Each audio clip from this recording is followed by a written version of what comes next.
Hello students, আমি তোমাদের প্রিয় নীতিশ স্যার জ্ঞানজ্যোতি কোচিং সেন্টারের পক্ষ থেকে তোমাদের প্রত্যেককে জানাই আরও একবার স্বাগত। তো স্টুডেন্টস, আজকে আমি তোমাদের সঙ্গে আলোচনা করব তোমাদের এনশিয়েন্ট ওয়ার্ল্ড হিস্ট্রি, তোমাদের যে রয়েছে সেকেন্ড সেমিস্টার কিন্তু মেজর হিস্ট্রি। ওকে, সেকেন্ড সেমিস্টার মেজর হিস্ট্রি তোমাদের যারা বিভিন্ন কলেজগুলোতে পড়াশোনা করছো তাদের জন্য কিন্তু আজকের এই ক্লাসটি। দেখবে যে তোমাদের সেকেন্ড সেমিস্টারের সিলেবাসটা আমি তো লাস্ট ক্লাসে আলোচনা করেইছিলাম, এবং আজকে কিন্তু আমরা আলোচনা করব যে what do you mean by police, discuss the features of police. এটা কিন্তু ভেরি ভেরি ইম্পর্টেন্ট তোমাদের জন্য। এটা তোমাদের যে মার্কস ক্যাটাগরি আছে সেই ক্যাটাগরির মধ্যে কিন্তু বড়তে এটা অবশ্যই আসবে। তো স্টুডেন্টস, যারা এখনো পর্যন্ত আমাদের অফিসিয়াল ইউটিউব চ্যানেলটিকে সাবস্ক্রাইব করনি তারা অবশ্যই চ্যানেলটিকে সাবস্ক্রাইব করে পাশে থাকা বেল আইকন অল প্রেস করে দাও, যাতে নেক্সট টাইম থেকে কোনো ভিডিও আপলোড করলে তার নোটিফিকেশন তুমি সবার আগে পেতে পারো। এছাড়া অনলাইনে তুমি যদি যুক্ত হতে চাও আমাদের সঙ্গে তাহলে অবশ্যই যোগাযোগ করতে পারো আমাদের অফিসিয়াল নাম্বার 7076398606 নম্বরে, অথবা 6295916282 নম্বরে। তোমাদের কোর্স ফি রয়েছে একেবারে সাধ্যের মধ্যে। আমাদের টোটাল কোর্স ফি হয় 999 রুপিস, কিন্তু ইতিমধ্যে তোমরা যদি আমাদের কাছে অ্যাডমিশন করো তাহলে কিন্তু 999 রুপিস লাগছে না, আমরা এখন অফারে দিচ্ছি, এবং এই অফারটা আগামী 1 মাস পর্যন্ত থাকবে। তোমরা 99 রুপিস অনলি পে করে পুরো 6 মাসের কোর্স পেয়ে যাচ্ছ, সমস্ত নোটস যাবতীয় ক্লাসেস পেয়ে যাচ্ছ মাত্র 99 রুপিসে। তো স্টুডেন্টস, দেরি না করে আজই যোগাযোগ করতে পারো আমাদের জ্ঞানজ্যোতি কোচিং সেন্টারে। চলো শুরু করছি আজকের ক্লাসটি। এছাড়া তোমরা আমাদের ওয়েবসাইট ভিজিট করতে পারো gyanjoti.info। জ্ঞানজ্যোতি.info লিখে যদি সার্চ করো তোমরা গুগলে, তাহলে আমাদের ওয়েবসাইটে পৌঁছে যাবে। সেখান থেকেও তোমরা কিন্তু অনেক কিছু পাবে, তোমাদের এক্সাম ওরিয়েন্টেড বা তোমাদের প্রশ্ন উত্তর ওরিয়েন্টেড অনেক কিছুই তোমরা পাবে। তো লাস্ট ক্লাসে আমি আলোচনা করেছিলাম পলিস কাকে বলে। আজকে আমি আলোচনা করব পলিস কাকে বলে বা পলিস বলতে আমরা কি বুঝি, এবং পলিসের বেশ কিছু ফিচার্স এবং তার বৈশিষ্ট্যগুলো সম্পর্কে আলোচনা করব। দেখো, প্রথমত আমরা বলি পলিস সম্পর্কে। ওকে, গ্রিক পলিস শব্দের ইংরেজি অনুবাদ করা হয়েছে সিটি স্টেটস বা নগর রাষ্ট্র হিসেবে।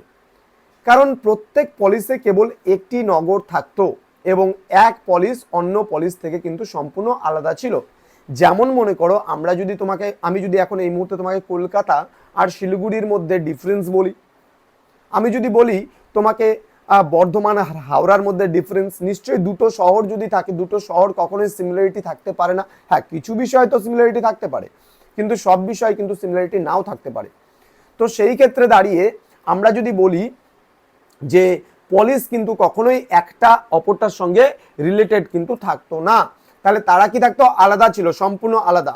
কি বলছে? রাজা বংশাধিকার বলে এখানে শাসন পরিচালনা করতেন, তবে জনগণের না পছন্দ রাজাকে পদচ্যুত করা যেত।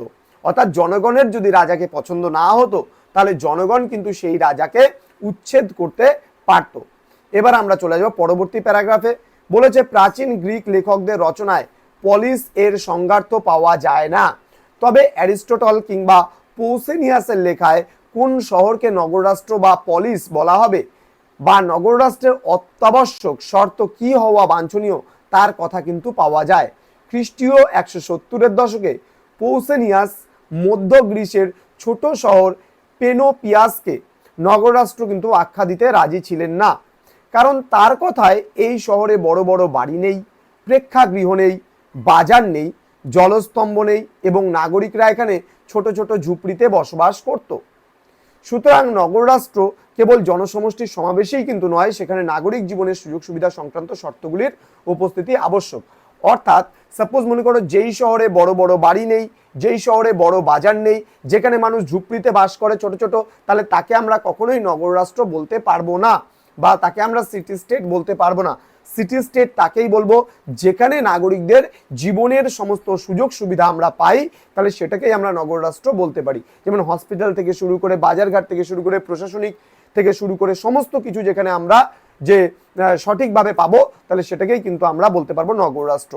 এবার অ্যারিস্টটল তার পলিটিক্স গ্রন্থে নগররাষ্ট্রের 4টি অপরিহার্য উপাদানের কথা বলেছেন, যেগুলো কি স্বাস্থ্য, এই যে আমি বললাম একটু আগে হাসপাতাল, অর্থাৎ স্বাস্থ্যটা আমার ঠিকঠাক হতে হবে, দেন প্রতিরক্ষা, রাজনৈতিক ক্রিয়াকলাপের জন্য উপযুক্ত পরিবেশ এবং সৌন্দর্য, এগুলো থাকলেই কিন্তু আমরা একটা নগর রাষ্ট্রকে কিন্তু আমরা পলিস বলতে পারবো। এবার পলিসের বেশ কিছু বৈশিষ্ট্য সম্পর্কে আলোচনা করো, ভেরি ভেরি ইম্পর্টেন্ট, কিন্তু আমি বারবার করে বলছি পলিস থেকে একটা প্রশ্ন তোমাদের আসবেই আসবে। তো পলিসের প্রথম বৈশিষ্ট্য হচ্ছে রাষ্ট্রের আয়তন ও জনসংখ্যা। গ্রিক পলিসগুলি আয়তনে ও লোক সংখ্যায় ক্ষুদ্র হতো। রিপাবলিক গ্রন্থে প্লেটো বলেছেন যে একটি আদর্শ পলিসের লোক সংখ্যা হওয়া উচিত 5,000 জন। তাহলে কি বলেছে যে একটা মানে গ্রিক পলিসগুলি, বিশেষ করে গ্রিকের যে নগর রাষ্ট্রগুলো ছিল সেগুলো কিন্তু ছিল আয়তনে এবং লোক সংখ্যায় কিন্তু ক্ষুদ্র। রিপাবলিক গ্রন্থে প্লেটো কি বলেছেন যে একটি আদর্শ পলিস মানে একটি আদর্শ নগর রাষ্ট্রের লোক সংখ্যা মিনিমাম হওয়া উচিত 5,000। অ্যারিস্টটল বলেছেন যে 10 জন নাগরিক নিয়ে পলিস যেমন স্বয়ংসম্পূর্ণ হতে পারে না, তেমনি 1 লক্ষ নাগরিক নিয়ে গঠিত পলিস সুদক্ষ শাসন পরিচালনা করতে পারবে না। সাপোজ মনে করো আমি আমার ইনস্টিটিউটের কথা বলছি, আমি আমার ইনস্টিটিউটে অফলাইন ব্যাচে, যেমন অফলাইনের কথা যদি বলি, একটা ব্যাচে যেমন আমাদের 75 স্টুডেন্টস আমরা জায়গা দিতে পারি, কিন্তু আজকে দেখো 75-এর জায়গায় যদি আমাদের 80 হয়ে যায় তাহলে কিন্তু আমরা মানে সেই জায়গাটায় কিন্তু আমরা 80 স্টুডেন্টসকে সিট ক্যাপাসিটি দিতে পারবো না বা বসাতে পারবো না অফলাইন ব্যাচের জন্য। তাহলে আজকে চিন্তা করো, তাহলে যেখানে আবার মনে করো সাপোজ আজকে আমরা যেই ফ্যাসিলিটিসের মাধ্যমে স্টুডেন্টদেরকে পড়াচ্ছি, যত টিচার আছে আমাদের সেন্টারে, এবার 75-এর জায়গায় যদি স্টুডেন্ট সংখ্যাটা হয়ে দাঁড়ায় 20-তে, তাহলেও যেমন আমরা সেন্টারটাকে ভালো একটা পর্যায়ে নিয়ে যেতে পারবো না। একইভাবে যদি সেন্টারের স্টুডেন্ট সংখ্যা মাত্রাতিরিক্ত হয়ে যায় অফলাইনে, তাহলেও কিন্তু আমরা তাদেরকে একটা ভালো কমফোর্ট বা ভালো এডুকেশনটা আমরা দিতে পারবো না। তো এখানে অ্যারিস্টটল একটা খুব সুন্দর কথা বলেছেন যে 10 জন নাগরিককে নিয়ে যেমন পলিস গঠিত হবে না, ঠিক একইভাবে 1 লক্ষ নাগরিক নিয়ে কিন্তু সুদক্ষ শাসন পরিচালনা করাও সম্ভব নয়। নেক্সট পয়েন্ট আসবে রাজার অনুপস্থিতি। অধিকাংশ পলিসেই কিন্তু রাজতন্ত্র মানে অনুপস্থিত ছিল। পলিসগুলি অভিজাততান্ত্রিক হতো বা গণতান্ত্রিক হতো, স্বৈরতান্ত্রিক হতো, এইরূপ বিভিন্ন ধরনের কিন্তু হতো। অবশ্য বংশানুক্রমিক রাজতন্ত্র থাকলেও নির্দিষ্ট অভিজাতদের হাতে রাষ্ট্রীয় ক্ষমতা কিন্তু চলে গিয়েছিল, আমরা দেখতে পাই সেটা। এবার পরবর্তী পয়েন্ট হচ্ছে নাগরিক ও বিদেশিদের অবস্থান।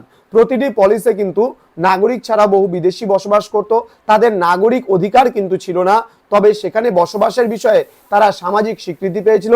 এথেন্সের শাসক বলেছেন যে আমরা বিদেশিদের কোনো শিক্ষা বা দৃশ্য থেকে দূরে সরিয়ে রাখি না। পরবর্তী পয়েন্ট চলে আসবে প্রশাসনে জনগণের অংশগ্রহণ। দেখো গ্রিক পলিসগুলিতে নাগরিকরা শাসন পরিচালনায় প্রত্যক্ষভাবে অংশ নিতে পারত। এখন যেমন আমরা যদি দেখি একটা মানে নগর রাষ্ট্রে বা একটা রাষ্ট্রে বা একটা স্টেটে বা একটা শহরে যেভাবে মানে নাগরিকরা অংশগ্রহণ করে রাষ্ট্রের কার্যে প্রত্যক্ষ এবং পরোক্ষভাবে, ঠিক একইভাবে কিন্তু গ্রিক যে পলিসগুলো সেখানেও কিন্তু নাগরিকরা শাসন পরিচালনা করতে পারত। অ্যারিস্টটল তার পলিটিক্স গ্রন্থে বলেছেন যে পলিসের আয়তন এমন ক্ষুদ্র হওয়া উচিত যাতে সেখানকার প্রতিটি নাগরিকের মধ্যে প্রত্যক্ষ পরিচয় থাকে।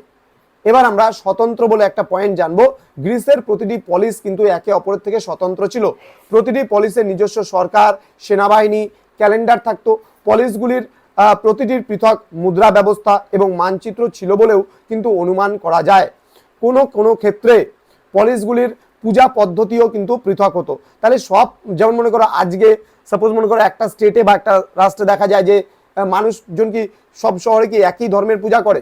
সাপোজ তুমি যদি মনে করো কোনো ইসলাম টেরিটরিতে চলে যাও, তাহলে সেখানে যেমন তুমি মসজিদের সংখ্যাটা বেশি পাবে, তুমি কোনো খ্রিস্টান টেরিটরিতে চলে গেলে সেখানে যেমন চার্চের সংখ্যাটা বেশি পাবে, একইভাবে তুমি যদি কোনো হিন্দু টেরিটরিতে চলে যাও সেখানে মন্দিরের সংখ্যাটা বেশি পাবে। তাহলে পলিসগুলোর পুজো পদ্ধতি কিন্তু মানে সেম হতো না, আলাদা আলাদা ধরনের হতো। এবার আমরা পরবর্তী পয়েন্ট ডিসকাস করবো, আর দুটো মাত্র পয়েন্টস আছে। নগর ও গ্রামের সমন্বয়।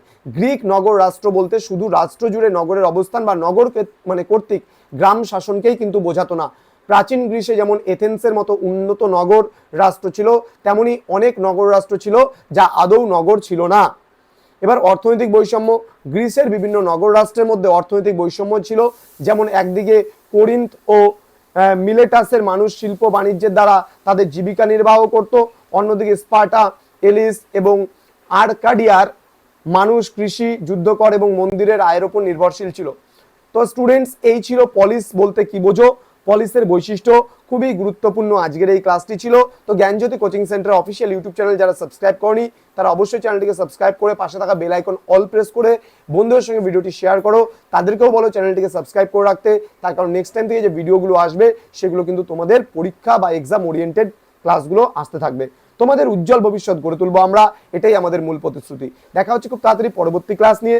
তোমরা যদি কোনো রকমের এনকোয়ারি থাকে, তোমরা অনলাইনে যদি যুক্ত হতে নাও চাও, তোমরা যদি কোনো রকমের কোনো অসুবিধার জন্য আমাদের কাছে কল করতে চাও, নির্দ্বিধায় আমাদের 6295916282 এবং 7076398606 নম্বরে আমাদের সঙ্গে সরাসরি যোগাযোগ করতে পারো। আমি নকশালবাড়ি কলেজের একজন প্রফেসর ছিলাম, এখন জ্ঞানজ্যোতি কোচিং সেন্টারের মাধ্যমে আমাদের টোটাল 12টা ইউনিভার্সিটির আন্ডারে বিভিন্ন ক্লাস চলছে, পড়ানো হচ্ছে বিভিন্ন স্টুডেন্টদের। আমাদের ওয়েবসাইট ভিজিট করতে পারো, আমাদের ইউটিউব চ্যানেল রয়েছে এবং আমাদের অ্যাপ্লিকেশন বা প্লে স্টোর থেকে অ্যাপও তোমরা ডাউনলোড করে কোর্স পারচেস করতে পারো। আমাদের অ্যাপ্লিকেশনের নাম হচ্ছে গোগো এডুকেশন, গোগো এডুকেশন, ঠিক আছে? গোগো এডুকেশন তোমরা যদি সার্চ করো প্লে স্টোরে, তোমরা 1 উইকের মধ্যে পাবে, 1 উইকের মধ্যে পাবে। আমাদের লঞ্চ হচ্ছে নতুন অ্যাপ্লিকেশন, সেখানে কিন্তু তোমাদের প্রতিটা ইউনিভার্সিটির আন্ডারে কিন্তু মানে যে বিষয়গুলো রয়েছে সেগুলো কিন্তু তোমরা অ্যাক্সেস করতে পারবে। তো স্টুডেন্টস, খুব তাড়াতাড়ি তোমাদের সঙ্গে দেখা হবে পরবর্তী নতুন কোনো ক্লাস নিয়ে। তোমরা প্রত্যেকেই ভালো থেকো, সুস্থ থেকো। Thank you so much, thanks for watching. After all, thank you.